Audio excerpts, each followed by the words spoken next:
This is my next project. I have been working on this. I got a couple hours into it, just cleaning up and degreasing and disassembling this Chas Parker 974 bench vise.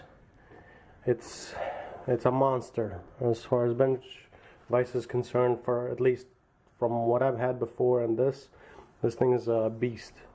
It's 77 pounds worth of cast iron. It's built pretty well, but has all the things in my shop. It's older than I am and it's seen better days, so yeah, so I've been scraping it and grinding it and cleaning it up, and as you can tell, it's actually a pretty smooth action now. And that's it. These are all the components that came out of a vise. That's the first coat. It's nice and dry, and yeah, I went with the almond color. It's almost white, but that's what I wanted on this vise, so that's what I'm gonna get. A little bit of cleanup to do here and there, but other than that, it's ready, almost. So time to put another coat and then yeah, put it back together. Well, the vise is almost done. Second coat of paint has been put in. I prepped out the bench. I drilled the holes for the bolts. Now it's time to put it back together, and I'm gonna start off by putting together the actual brake shoes. I figured might as well show this, right? There's a pin that goes in here. This pin actually attaches to the bottom of the vise. It's actually fairly easy fit. There. I probably need a hammer, which I have in my drawer. But the back of my punch pin can get this part done. And let me remove the jaw of the vise.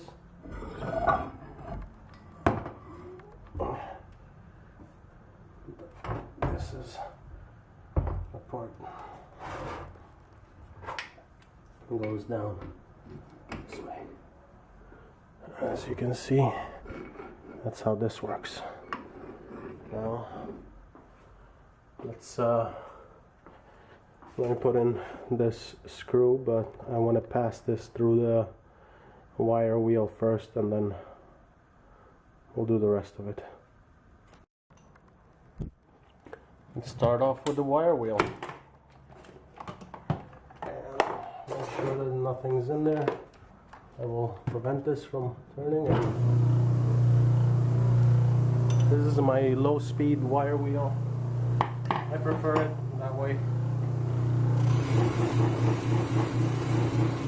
Here's the wrench that came with this thing.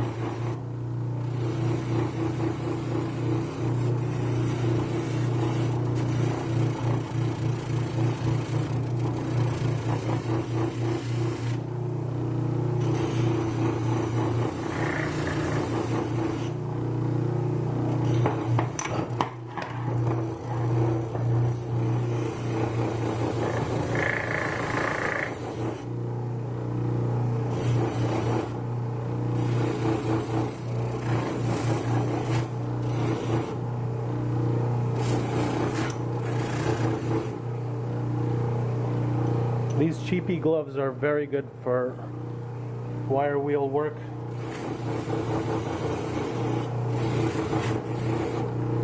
Not bad, huh? Here's the wrench. This is the bolt.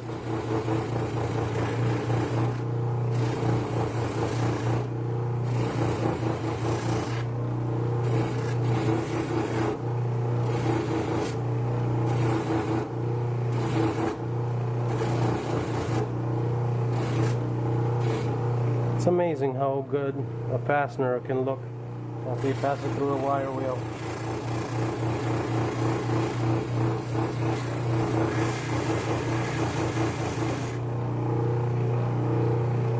Very nice.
Not bad, huh? This is actually captive. It's been mushroomed out on the corners, and it's not the straightest thing in the world, but it's straight enough. So I'm not gonna cut it and thread it, and this is actually just fine. I took out the mill register here, so this actually slides freely. This Vise has a very interesting feature. It actually has you can adjust the tension, so you can keep the handle at any position you want. You have to actually move it back and forth onto where you want to keep it. Very interesting. And now we're back at the bench, and the way I'm going to put it together, because I don't want to take off this little clip here, otherwise it's going to be a pain in the butt. And to pass this here, I'm gonna thread on the little expander.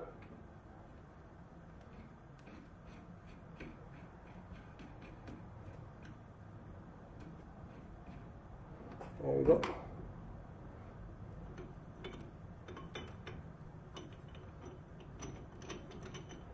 Okay, so this should be good enough for me to put on the massive nut on the bottom.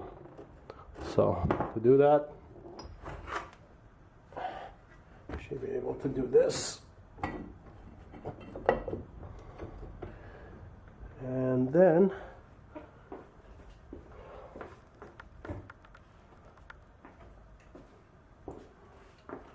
There's this large machined nut. I actually went in and filed it. There were some spots over here that had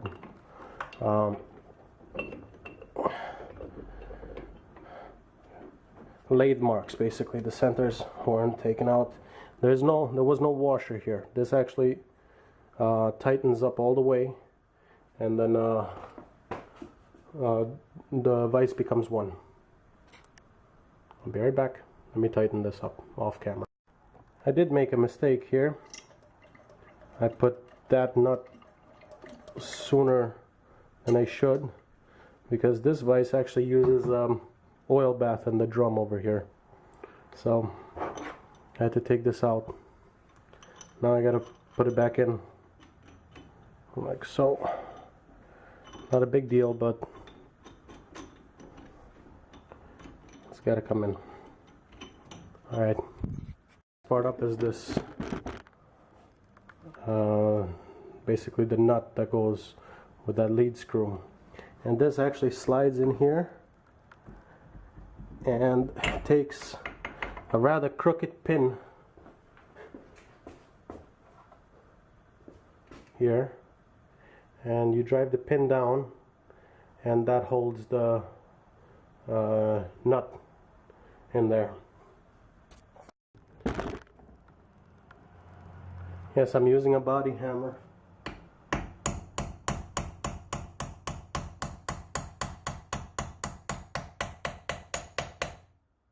It's the lightest hammer I have, and it works fine for driving in pins. Now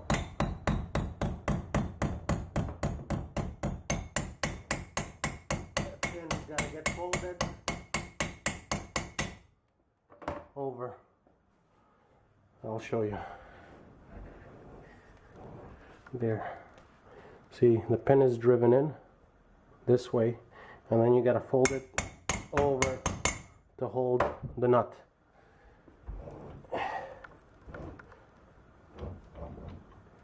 Alright, next up is the ram. Scrape some of this paint off.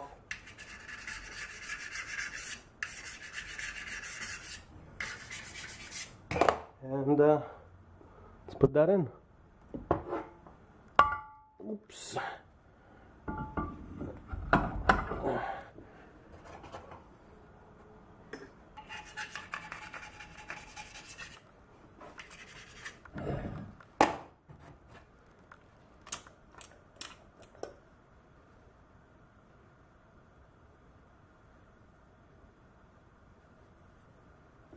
A little bit of oil to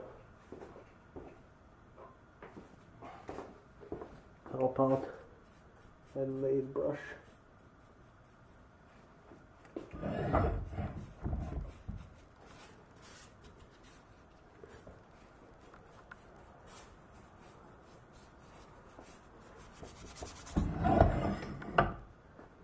There we go. Now this part is going to be a little bit trickier.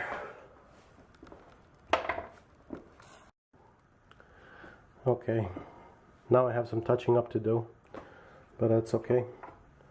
And the handle here goes with 3 washers and an O-ring. And after that it actually gets clamped in. So I'll show you how that goes.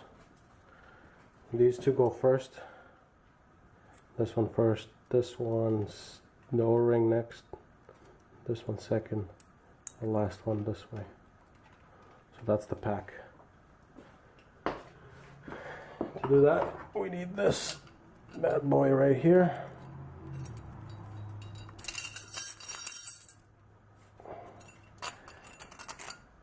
And I'm gonna dry fit this first before I put some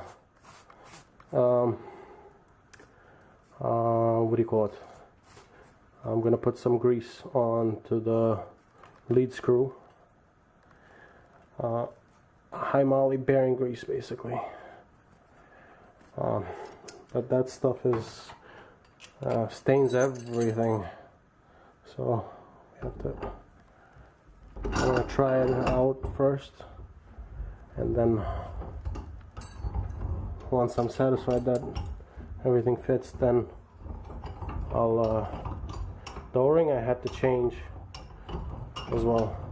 But yeah, once I'm satisfied that everything fits, that's when I'm gonna put some moly grease on this.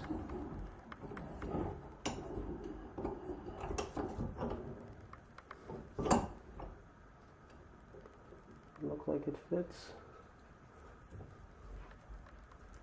Yeah, fits pretty darn nice. Let me see how this fits. Yeah.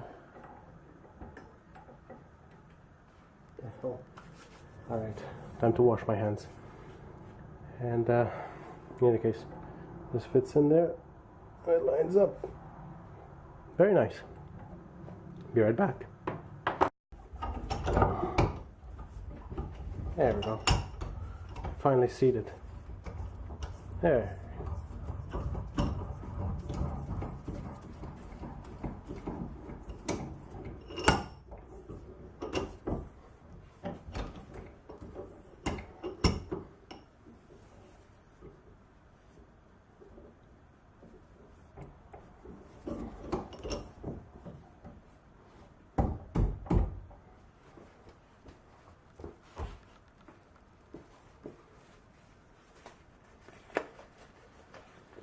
I'll put on a glove and I'll screw this part in. All right.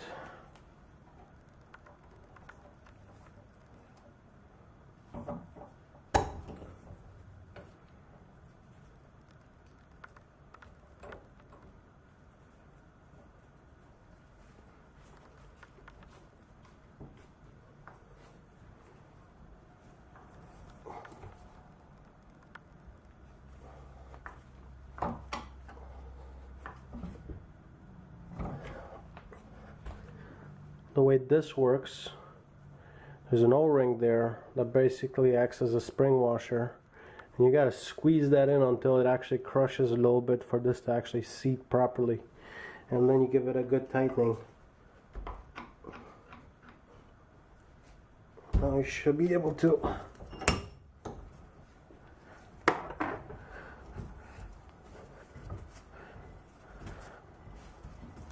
Nice. We have a vise.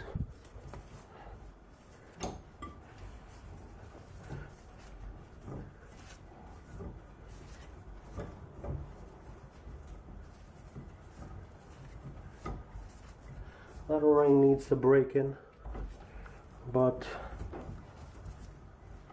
this is a very nice feature because it actually stops this from moving. Like if I leave it that way, it stays that way. Most vices, you leave your handle this way, you got to balance it. This one I can put at any angle I want and it actually stays. Now it's time to make this stay. And this is a 3-piece setup. I don't know if you can actually see it. There's basically a wear part, a spring, and a set screw. These three together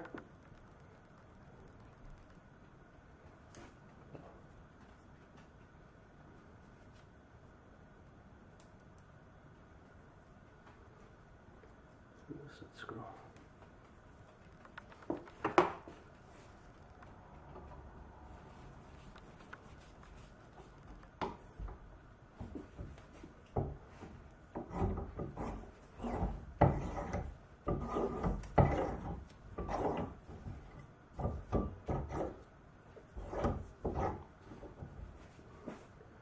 Curious, did it seat in properly? Yes, it did.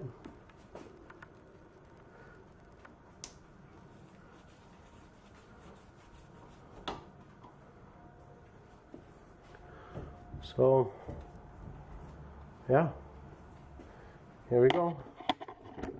Here's my vise. It's my chas Parker vise.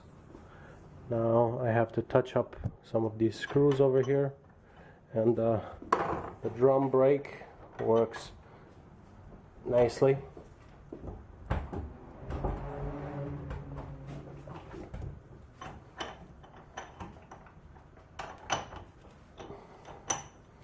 Built-in handle so you don't lose it, yet it's smooth as all hell.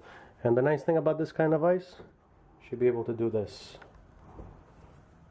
Basically, I can turn this way infinitely.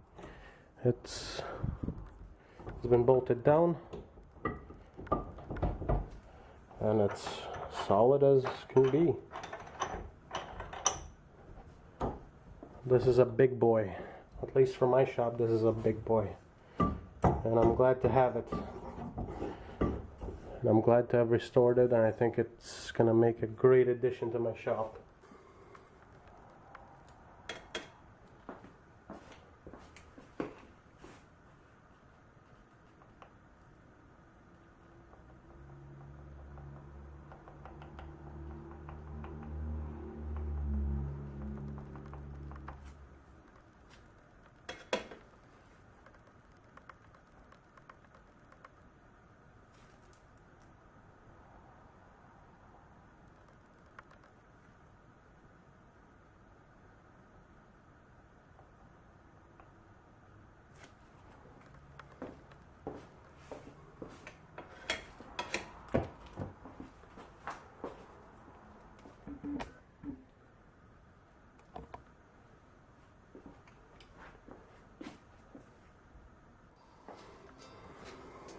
So what do you think?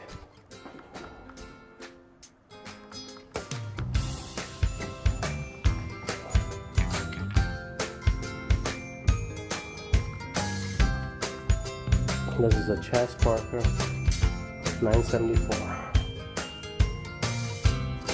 Oh, nice.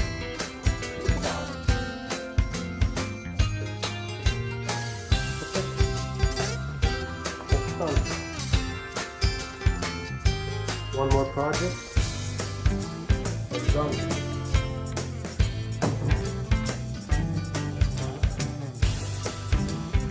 If you like this, subscribe and share it with friends.